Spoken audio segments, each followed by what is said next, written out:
Usually మనం job చేసి, ఫ్యామిలీతో సాక్రిఫైస్ చేసి, కొంచెం స్టార్టింగ్ స్టేజ్‌లో స్ట్రగుల్ పడినా, అట్‌లీస్ట్ ఒక 4, 5 ఇయర్స్ తర్వాత సెటిల్డ్ లైక్ హౌసు, కారు కొంచెం బాగా సెటిల్డ్ అయ్యామనుకోండి. మనకు కావాల్సినవి మనం తీసుకొని అన్నీ ఉండి.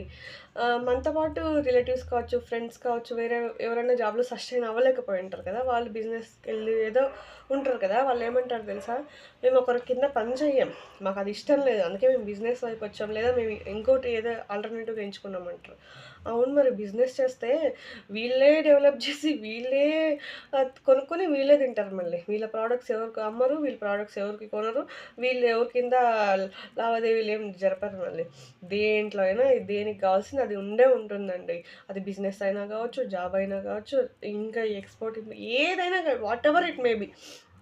సర్టెన్ పాయింట్ ఆఫ్ టైమ్‌లో డిపెండెన్సీ అన్నది చాలానే ఉంటుంది. బిజినెస్‌కి కావచ్చు, జాబ్‌కి కావచ్చు, ఏ విషయంలో అయినా అనుకోండి. నన్నడిగితే ప్రతి దాంట్లోనూ డిపెండెన్సీ ఉంటేనే సక్సెస్ అవుతుంది. ఇప్పుడు బిజినెస్ అంటారు కదా!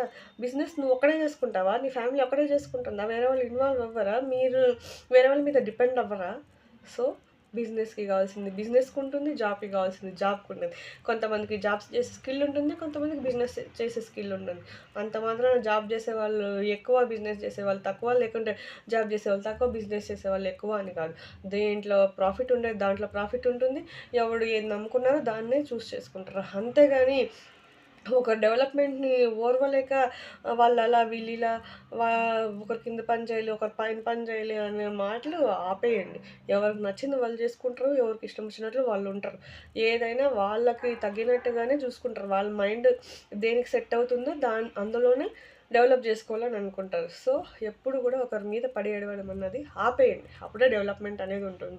ఒకరు ఈ జనరేషన్‌లో ఏమైందంటే ఒకరు బాగున్నా డైజెస్ట్ చేసుకోలేరు. బాలేకున్నా ఊరికే ఉండలేరు. సో, మనం బాగున్నా మన వెనక మాట్లాడేవాళ్ళు మాట్లాడతారు. బాగలేకపోయినా మాట్లాడేవాళ్ళు మాట్లాడతారు. సో, మనం మాట్లాడే వాళ్ళ గురించి ఫరక పడకూడదు. మన వేలో మనం వెళ్దాం. మనం సక్సెస్ అవుదాం. మనకొకరు ఇన్‌స్పిరేషన్‌గా ఉందాం. ఏమంటారు?